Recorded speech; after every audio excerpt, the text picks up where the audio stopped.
What's going on, everybody? Welcome back to First Take. We're coming to you live from above the Heineken River deck at Pier 17.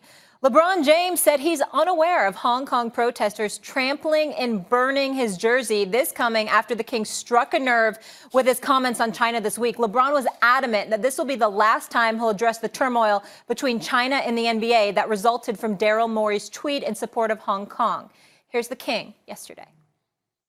I plan on being here, being the captain of this team, and trying to figure out a way how we can win a championship. That's my main goal right now. I feel like I talked about it yesterday. I tweeted out a couple of responses to people not understanding, my knowledge of where it came from my brain and for me learning from the situation. I'm talking about it now, and I won't talk about it again. We're not politicians. I think it's a huge political thing, but we are leaders, and we can step up at times. But there's times where I'm not saying in this particular instance, but if you don't feel like you should speak upon things, you shouldn't have to.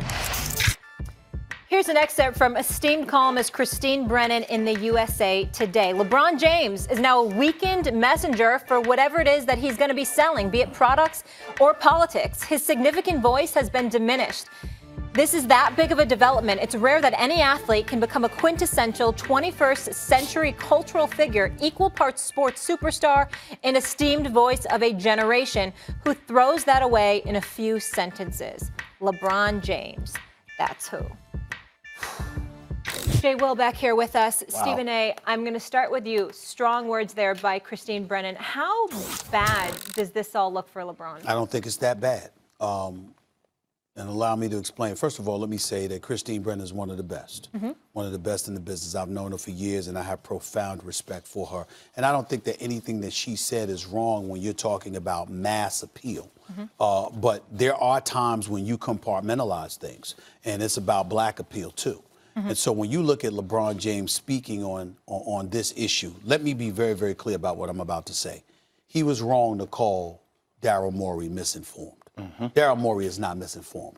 Daryl Morey may have made a mistake by tweeting out something instead of expounding on it and speaking verbally about it. And he may have been a bit wrong in sending the tweet out instead of waiting a week or so later when folks got out of China and was back in America. But I wouldn't classify him as misinformed. Yeah, he said uneducated. Misinformed. He said misinformed too, but misinformed and uneducated. No, he was wrong about that. And when he said, think about something, not just yourself, think about others. Well, clearly, Daryl Morey was thinking about others because he was thinking about the human rights issues taking place in Hong Kong and what people were protesting. So the person that came across as a bit misinformed in that regard, in terms of what they elocuted, was LeBron James.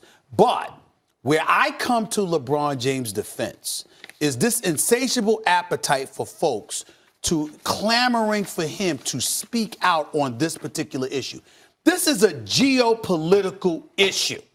You can slice it any way you want to. This is an international issue when you bring China into consideration and you think about the multitude of American businesses doing business over there in China, from Cook and Apple to Musk and Tesla, and the list goes on and on. The hundreds of companies that do business. Our government doing business with China.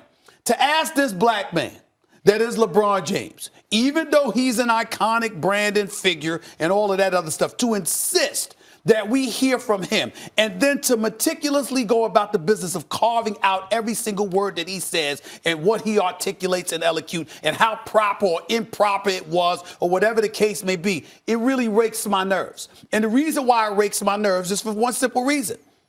Again, I have respect. I don't think anybody that knows anything about basketball wouldn't have respect for Daryl Morey, not just as an executive. He's a good man, okay? I don't think he handled this particular situation ideally, which his own owner, Tillman Fertitta, pointed out. But I think it's important to point out, you have a middle-aged white executive who started this whole brouhaha, and then after that, obviously silenced, he gets to go sit someplace. We ain't hear a damn word from him.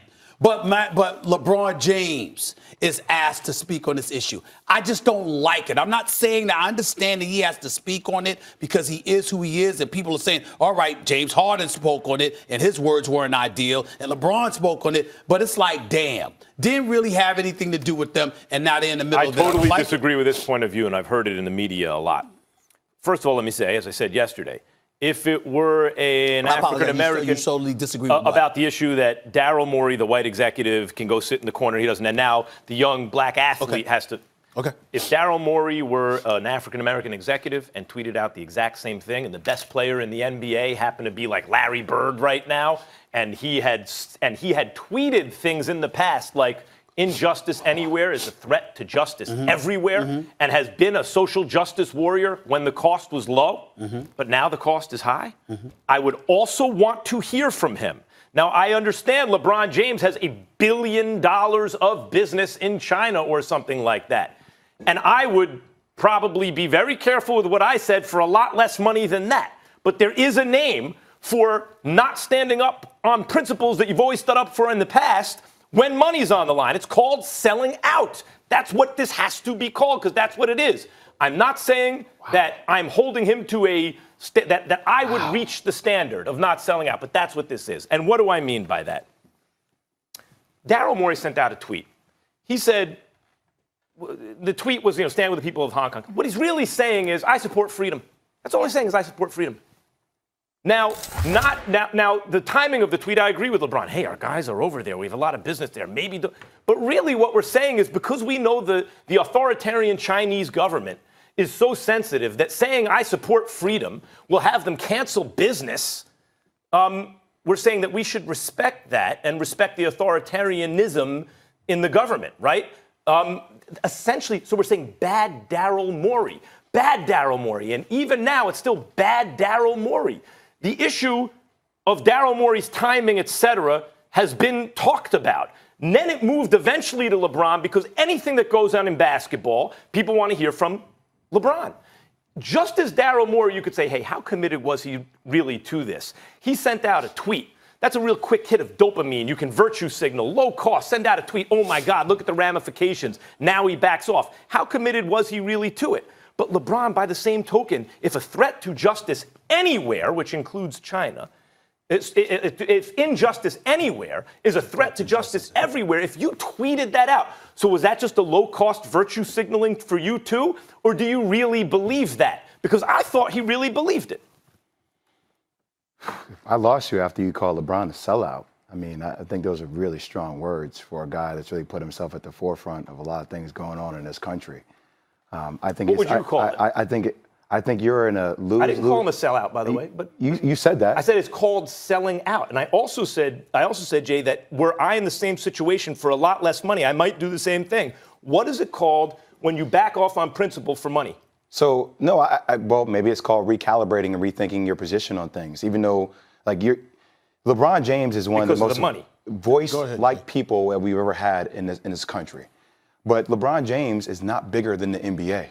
I think sometimes we want these individual athletes to be bigger than the entity in which they play for.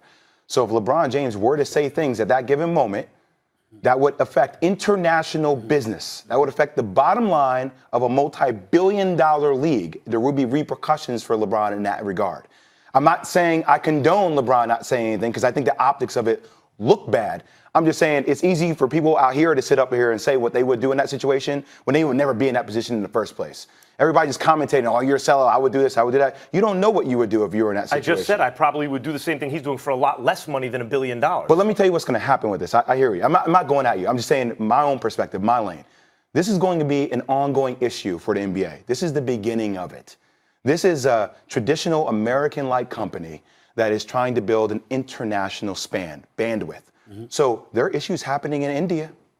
When we try to expand there, are we going to allow our players to talk about stuff like that? Because now we're an international platform. We're no longer a domestic platform. We allow in East Canada to talk about issues happening in Turkey. Like, are we going to try to expand business in Turkey? Like, these are things that we have to now think about. That was a little different because that was connected, obviously, to his family. Do you think it would have been better if LeBron hadn't said anything? I know he was almost forced to speak, but based on how this has panned out. What happens in this, LeBron James is the best basketball player in the world. LeBron James is not the best politician in the world. Right? He's not trained to be a politician. Hold that. I think you have to be tactical with your words. You have to understand that anything now, all that stuff's going to be politicized. Yeah, I'm just wondering if he came out and said this, it would have been better. He didn't say anything. We'll take a commercial break. Let's do a commercial break. We'll come back to this. Everybody's staying here. Much more on this LeBron-China situation. Please don't go anywhere.